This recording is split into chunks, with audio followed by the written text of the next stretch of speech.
İsa aleyhissalamның bir қызық оқиғасы бар. İsa aleyhissalam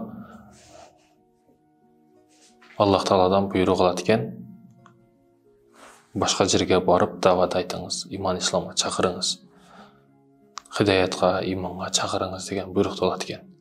Ал бара тұрған жер алыс әлі, ал жерге бару үшін бір чөлден өтіш керек елі. Иса пайғамбар. Иса пайғамбар барады екен, жолда бара жатса, чөлді бұтыға бір нәрсе тиіп кетеді. Таш не бұл деп бұтын астын қараса, таш емес, адамдың башы. Аллахқа қайрылып дуа қылды, Аллахым, жаратқан Аллахым, бұл қайсыл пендеңдің башы, қандай ару даражасы биік болған қайсыл пендеңдің башы деп Аллахқа жалынды, қайрылды. Аллах Тағала пайғамбар Иса алейхиссаламға бұның өзінен сұраңыз деп өзіге жан берді. Баяғы баш адамның башы сөйлешті баштады, жан берілді. Аллах бар жоқ құдіретті. Оға, құдіретті. Иса пайғамбарға қайрылып сөйлешті баштайды екен. Көп жылдар мұрда сіз көріп тұрған бұл чөл өте чоң шаар болған. Бұл шаарда бұл өлкөнің падышасы мен елем. Мені бол деген нәрсем болады әлі. Bir адамды өлтіріш, сақтап қалыш маған байланышты нәрселі. Жегенім алда, жебегенім арқамда. Қалаған жеріме барам, қалаған нәрсемді қылам, қалаған нәрсемді жейм. Еш нәрседен кемшілігім жоқ. Ешкімге зарықпайым дағын, жалынбайым дағын. Бардығы мені қалуымда. Менің артында меңдеген аскерлері бар. Аскерлердің әр бір беліне таққан ремені алтындан. Өте бай елем. Маға көлөкө күн нұры тиіп қалбасын деп қызматшылар ардайым көлөкө қылмай саябандар менен жүретелі. Ушунчалық бай елем, падыша елем. Қалағаным бардығы болады әлі.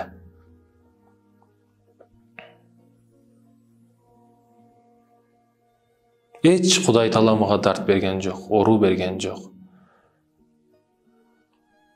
Ошондуктан кейбір адамдарға ору келсе, дарт берсе, сүйініш керек. Егер адамға дарт келбесе, ору келбесе, мысалы сізге бір проблема келсе, ошол проблеманы Құдай талам шешіп бер деп тұрып, тахажжуд тұрып, өзіңізді ажиз пенде екендігіңізді билип дуа кыласыз да. А бирок дартты эч бербей койсо, бул эң чоң бале. Дарт бербей койсо, ору бербей койсо, проблема бербей койсо, бул өтө жаман маселе да.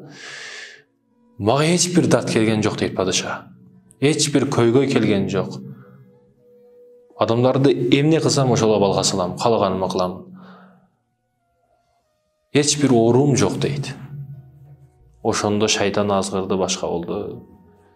Мен Құдай болсам керек деп ойлап қалдым өзімді. Себебі бардық нәрсе бар менде.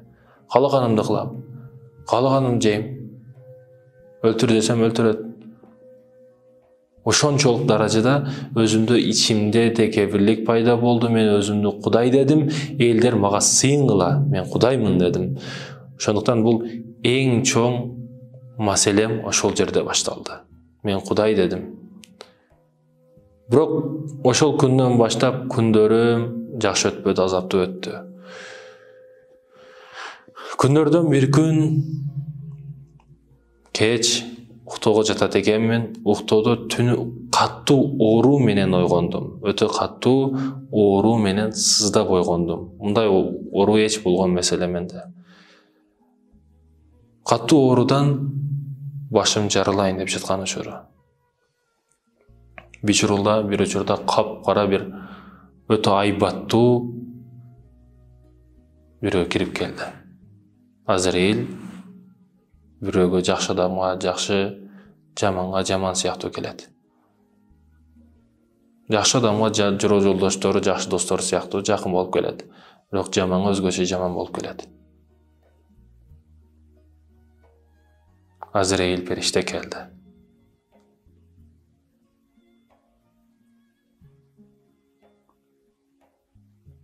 Süyle alбай жатамын, ал мага көрүнүп турат. Askerlerimi çakırayın deymin. Бирок суугум үнүм чыкпайт. Мага убакыт берсең,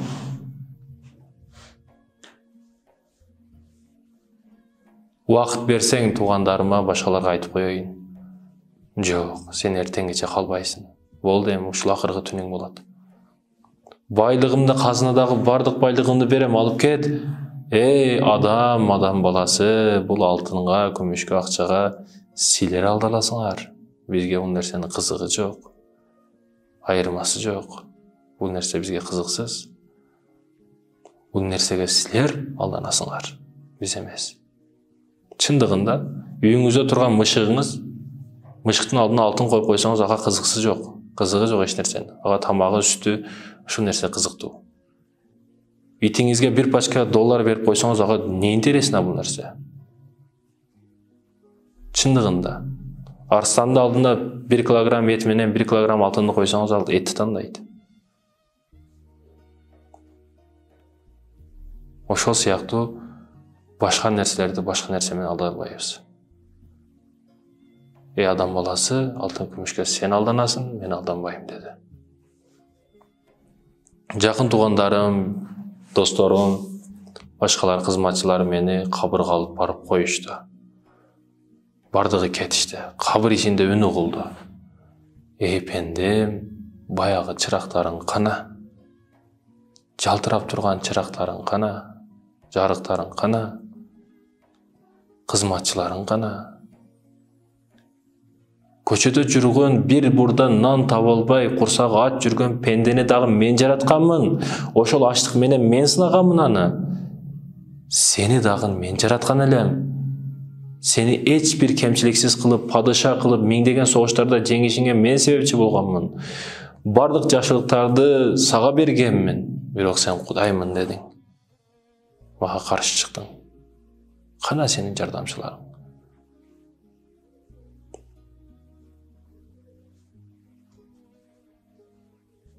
Кабырда ошондой күчтүү азаптар болду. Иса пайгамбарга кайрылып, баягы баш, ошондон бери азаптамын. 1400 жылдан бери азаптамын. О пайгамбар, дуа кылыңыз. Аллах мен азабымды жеңил кылсын. Дуа кылыңыз деди. Аллах Тааллага Иса пайгамбар жалынып, жалбар, дуа кылайын деп жаткан учурда, Аллах Таалла пайгамбар, буга эми азап бар. Азабы түбөлүк. Ушул сыяктуу падыша болуп турган азыркы падышага айтып барыңыз бул нерсени. Дейт да. Чындыгында урматтуу мусулман тууганым, биз жашайт экенбиз. Бизде 3 досубуз болот экен. Бул жашоодо чындыгында 3 досубуз болот экен. Биринчи досубуз байлык, бийлигибиз. Машинабыз, үйүбүз, жайыбыз. Ошо көзгө жалтырап көрүнгөнү бардыгы биздин сиз ишенип жүргөн биринчи досуңуз. Россияга, Кореяга, Японияга, Америкага кыдырып барып издеп тапкан байлыгыңыз бул сиздин досуңуз экен. Бирок бул өтө коркунучтуу дос.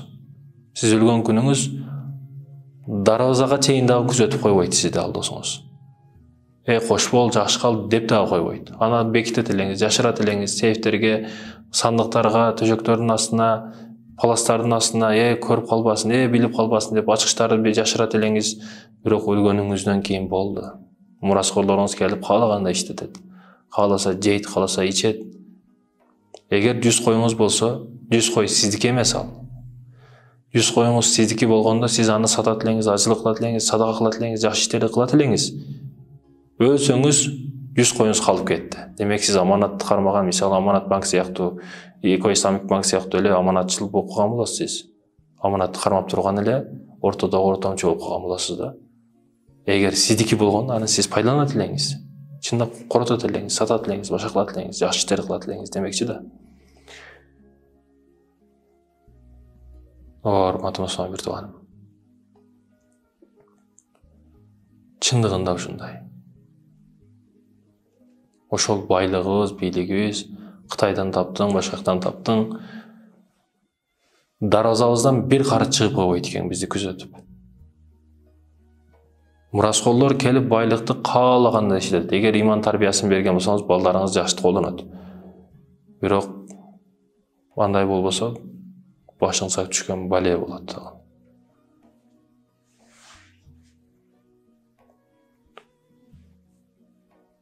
Сизди эң биринчи таштап кете турган байлыгыңыз эң жакын досуңуз экен ушул. Дарбазадан дагы сыртка чыкпайт экен. Урматтуу Мусулман тууганым, эң жакын көрүнгөн, бирок эң жаман досубуз ушул байлык досубуз экен. Экинчи досубуз бар, мына биз жаныңызда балким бирөө отурат азыр, досуңуз отурат, сүйлөшүп атасыз. Телефондо, башкада дос-чарларыңыз, бир туугандарыңыз, ата-энеңиз, көзгө көрүнгөн бардык жакындарыңыз сиздин экинчи досуңуз экен. Сиз чогулткан досторуңуз. Бирок бул досторуңуз кабырга чейин барат. Байкасаңыз, биринчи досуңуз дарбазадан сыртка чыккан жок. Экинчи досуңуз кабырга чейин барат экен. Бул барган досторуңуз, классташтарыңыз, мектепте окуган, башкада мүрзөгө чейин барат. Мүрзөгө кошо кире албайт. Кошо кирсе дагы пайда бере албайт.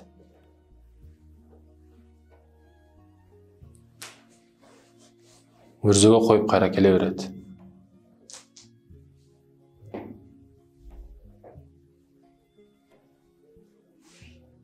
Чындыгында урматтуу Мусулман, бүгүн эл көрсүн, эл эмне дейт? Өттүк, мараке кылыш керек, тойду мындай кылыш керек деп элден коркуп, досторуңуздан коркуп, жакшы кылат, шариятка баш ийбейсиз. Бирок эртең ошо досторуңуз сизге кабырда чогуу сиз менен кирип жатпайт. Сиздин суроолоруңузга алар жооп бербейт. Демек силер алардын көзү менен эмес, элдин көзү менен эмес, сиз шарият эмне дейт, шариаттын көзү менен, көз карашы менен иш кылышыңыз керек экен. Алар сизге ордуңузга бир күн кабырда жатып бере албайт алар. Сиздин күнөөңүздү өздөрүнө алып сообун бере албайт алар. Демек, эмне десе дей берсин. Бирок сиздин кабырыңыз. Экинчи досуңуз кайра келе берет, кабырга чейин барат. Ал эми үчүнчү досуңуз бар, үчүнчү досуңуз сиз менен кошо мүрзөгө кирет. Ал не? Кылган жакшы иштериңиз, кылган абалыңыз. Эгер кылган жакшы иштериңиз көп болсо, кабырда жыргал болот. Эгер кылган ишиңиз урлук, зина, арак ичүү, күнөө боло турган болсо, кабырда сизге азап болот.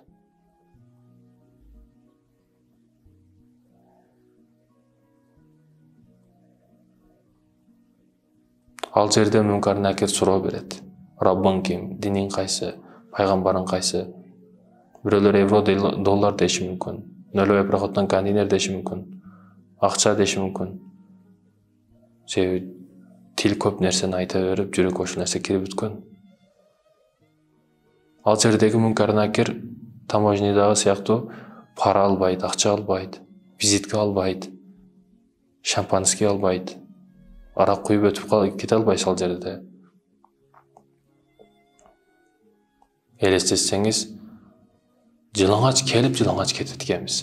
Кээ бирөөлөргө бир материал насип кылат, кепин. Бирөөлөргө насип да кылбайт ошол кепин. Бирөөлөр чертип тирегенде көчкүн астында өлүгү табылбай калат. Ошондой өлүмдөр көп болот, мисалы үчүн. Кепин дагы насип кылбайт экен бирөөлөргө. Жиптерде, 5-7-де, 4-7-де, ар кандай машиналарда жыргап жүрөт элеңиз, тоготпойт элеңиз. Жаназага келсе дагы көт деп отурат элеңиз. Бул ошол нерсе башыңызга түшөт сиздин. бешетиден табутка, темирден, тактадан болгон табутка жаткызышат. Жылуу сууда, душта, ыстык сууда жуунат элеңиз квартирада, эми болду, ал өтпөйт. Сиз билбейсиз энди. Муздак цемент, бетондо жуунтарат.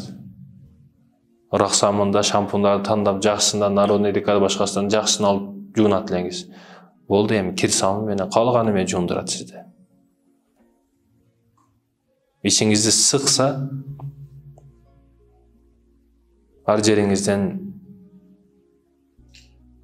заңдар, зыяндуу нерселер чыгат. Болушуңуз ошол экен. Болгонуңуз ошол экен негизи сиздин. Бул жашооңуз бүттү. Китебиңиз жабылды. Бирок өзгөчөлүк эмнеде? Өзгөчөлүк, урматтуу мусулман бир тууганым, төрөлгөн учурда аппак периште сыяктуу күнөөбүз жок төрөлөт элек. Өлгөндөчү тырмагыңыздан чачыңызга чейин күнөө. Аллах сизди ошон үчүн жараттыбы? Күнөө кыл деп жөнөттүбү? Бирөлөрдүн адал ырыкчысын арамдан тартып ал деп жөнөттүбү? Күнөө кыл деп жөнөттүбү? Зина кыл деп жөнөттүбү? Жалкообек болуп намаздарды ташта деп жөнөттүбү? Базардан, таразыдан уруп кал деп жөнөттүбү? Аракты ич, көчөдө боларыңа туура эмес, үлгү бол деп жөнөттүбү? Исламдын атын жаманып алып, жамандыктын бардыгын кыл деп жөнөттүбү? Эмне үчүн келдиңиз эле бул жашоого? Өзгөчөлүгү төрөлгөндө периште сыяктуу, өлгөндө тырмагыңыздан чачыңыздын учуга чейин күнөө. Кантип барасыз эми Аллахтын алдыга? Кайсыл жүз менен барасыз?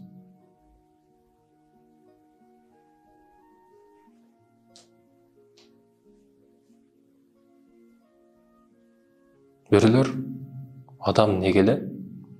Көп адам карыштан коркот. Карыгандар өлүштөн коркот. Карыштан коркушунун себеби артта бир жакшы иш кыла албай жатат. Бир жыйынтык жок, өмүрүндө жыйынтык жок. Жакшы кылган эмес. Өлүмдөн эмне үчүн коркот? Акыретке даяр эмес.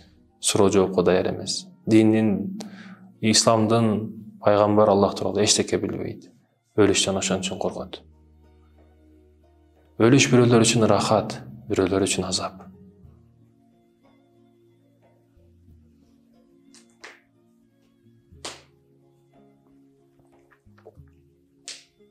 Раббың ким, пайгамбарың ким, диниң кайсы?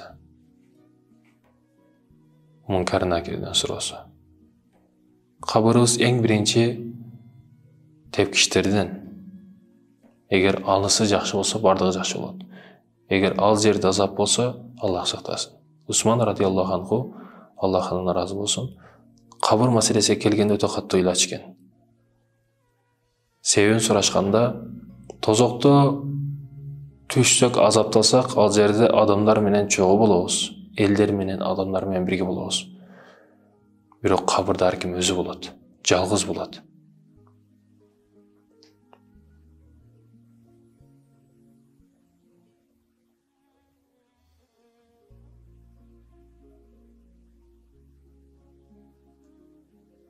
Кабыр ошондой экен, урматтуу мусулман бир тууган. Кабыр эч кимди карабайт. Бүгүн жерди үстүндө, эртең жердин астындабыз.